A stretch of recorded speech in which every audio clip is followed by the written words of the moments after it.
Salut tout le monde, j'espère que vous allez bien. Aujourd'hui, on se retrouve pour parler de lecture, mais plus précisément de lecture à voix haute. Ça fait longtemps, en fait, depuis que j'ai commencé à enseigner, j'ai toujours un roman avec moi que je peux lire aux élèves dans les 5 minutes qui restent avant le dîner, les 10 minutes qui restent avant la fin de la journée.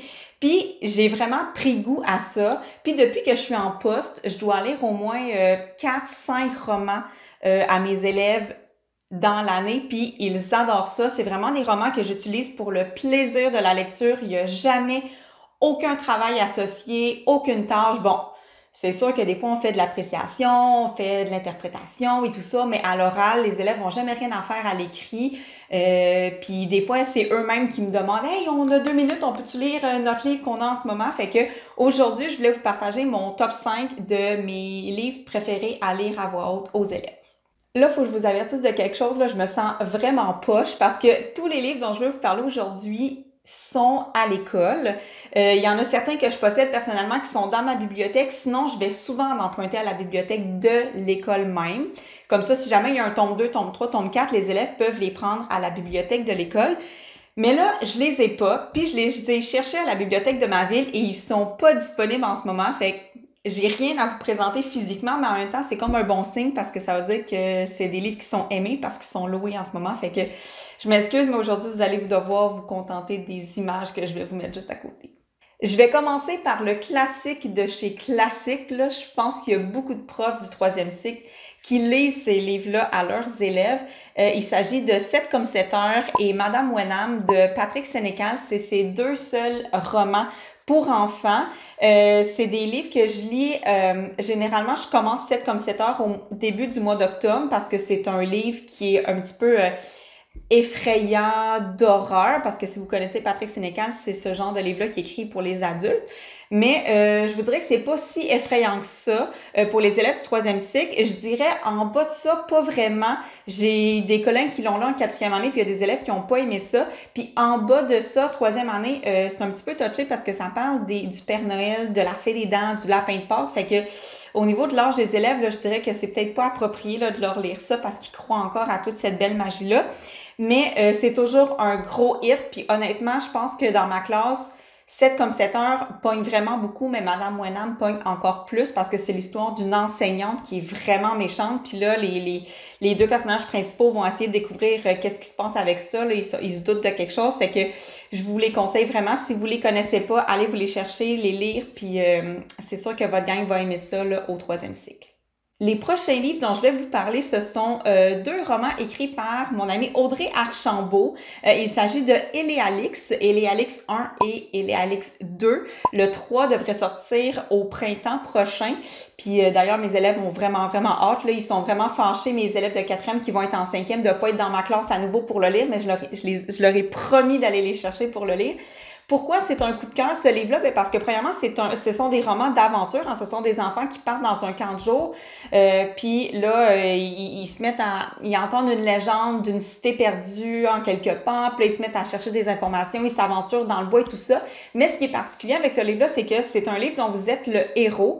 Puis ce qui est vraiment le fun de lire ce genre de livre-là à voix haute, c'est que vous pouvez vraiment travailler la justification en lecture. Parce que chaque fois qu'on arrivait à un choix, je donnais les 2 choix à mes élèves, je les écrivais au tableau, puis là, on discutait à voix haute qui voulait prendre le choix 1, qui voulait prendre le choix 2, puis pourquoi. On n'a jamais rien fait à l'écrit, OK? Fait que les élèves ne se sont pas vraiment rendus compte qu'on a travaillé la lecture, mais je faisais tout le temps justifier leur choix. Puis avec un livre dont vous êtes le héros, vous pouvez perdre, vous pouvez recommencer, vous pouvez prendre des chemins différents.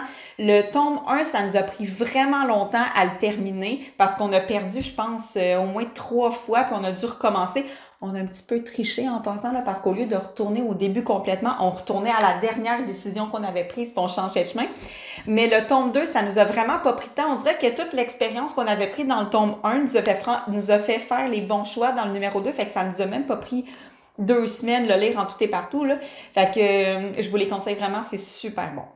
3e roman que je vous propose de lire à voix haute à vos élèves, si vous avez mon âge, vous avez probablement lu ces livres-là quand vous étiez jeune. C'est Valentine Picoté de Dominique Demers, si je me trompe pas. J'ai lu ça à mes élèves de 3-4 cette année. C'est vraiment un tout petit livre. Là, je voulais le lire dans le coin de la Saint-Valentin. Je trouvais que ça faisait thématique. Et mes élèves ont tellement ri pendant la lecture de ce livre-là. Puis après ça, quand je leur ai dit qu'il y en avait d'autres dans cette série-là, qui sont les Alexis, je me rappelle plus les autres noms de personnages, là, mais il y a d'autres romans par rapport aux personnages dans l'histoire, mais ils ont adoré ça. Ça a vraiment pas pris de temps de lire, là. Une semaine, c'était terminé, mais ils ont adoré, ils ont trouvé ça super drôle, fait que ça vaut vraiment la peine de jeter un coup d'œil. Mon avant-dernière suggestion, c'est mon coup de cœur de la collection noire chez La Courte Échelle. Il s'agit du roman L'Homme de la cave, qui est une lune. Si vous savez comment ça fonctionne dans cette collection-là, vous comprenez ce que je veux dire, mais si vous savez pas, la collection noire, ça fonctionne par lune, donc une lune, deux lunes, trois lunes, puis dans le fond, c'est le niveau de difficulté de lecture, mais c'est aussi le niveau de peur, de suspense et tout ça. Donc, un 3 lunes, qui est le niveau maximum, je dirais de minimum troisième cycle, parce qu'ils sont quand même plus longs, plus difficiles à comprendre, puis ça fait vraiment plus peur. Donc moi, avec mes élèves cette année, même en 5e année, j'ai lu L'Homme de la cave parce qu'il est quand même relax. C'est l'histoire d'un petit garçon qui se rend compte qu'il y a un tableau dans son sous-sol, il bouge, puis il parle, fait que ça lui fait peur, il veut plus aller au sous-sol et tout ça. Donc, peut-être pas une bonne idée si vous avez des élèves qui ont peur du noir ou qui ont peur d'aller au sous-sol à la maison, ou bon, tu sais, qui sont sensibles à ça. Mais je vous le dis, ça vaut la peine parce que la fin est vraiment drôle. C'est plus du tout effrayant rendu à la fin. On est comme, ah, puis là, on est crampé à la fin, tu sais. Fait que je vous le conseille vraiment, mais honnêtement, si vous voulez lire ce genre de livre-là à vos élèves, je vous conseille vraiment de les lire avant pour être sûr que ça fonctionne avec votre groupe classe. Dernier livre dont je veux vous parler, ça a été une suggestion d'élèves parce que cette année, dans le fond, à la fin de l'année, il nous restait quelques semaines d'école, puis j'ai proposé différents livres aux élèves, puis il y en a qui m'en ont suggéré aussi. Donc, c'est pas moi qui ai choisi ce livre-là, c'est un de mes élèves qui me l'a suggéré, puis tout le monde a voté pour celui-là. Il s'agit de Mac B, Espion numéro 1. On a lu le tome 1 et le tome 2 avant la fin de l'année. Je connaissais pas du tout ces livres-là. Je pense qu'il y en a 6 qui sont sortis jusqu'à présent. Dans le fond, c'est un petit garçon bien ordinaire de 10 ans, qui un jour se fait appeler par la reine d'Angleterre pour devenir espion pour elle. Donc, il part pour Londres, tout simplement comme ça. Puis, il doit régler, je me rappelle plus c'est quoi dans le tome 1, là, la reine se fait voler quelque chose, je crois, où je me mélange avec le tome 2. Bref, fait que c'est un enfant de l'âge de mes élèves qui part à Londres, comme ça, tout bonnement, pour aller faire le travail d'espion. Puis, il y a vraiment plein de petites blagues à l'intérieur de ça, puis plein d'informations qui sont véridiques, parce que le personnage dit toujours, quand je suis arrivée à Londres, j'ai vu la tour de Londres, elle a été construite en telle année, nanana. Puis là, en parenthèse, c'est écrit, c'est vrai, vous pouvez vérifier. Fait qu'à plein de moments, il y a des informations historiques ou sur le pays ou sur peu importe. Puis, dans le fond, j'ouvrais l'ordinateur puis j'allais vérifier puis c'était tout le temps véridique. Fait que les élèves étaient comme, oh mon Dieu, mais genre, c'est une histoire vraie, c'est sûr que c'est arrivé. Mais c'était vraiment plaisant, c'était vraiment très drôle. Mes élèves ont adoré ça. Peut-être je pense qu'ils ont aimé plus le tome 1 que le tome 2. Mais c'est ça, je vous conseille vraiment de jeter un coup d'œil à cette série-là. Puis c'est vraiment comme un roman illustré. Fait qu'il y a plein d'images, plein de choses à montrer à l'intérieur. Fait que c'est vraiment plaisant comme lecture. J'espère que vous avez apprécié la vidéo. Je vous invite à laisser dans les commentaires vos romans coup de cœur à lire à voix haute à vos élèves, que ce soit en première année jusqu'en secondaire 5.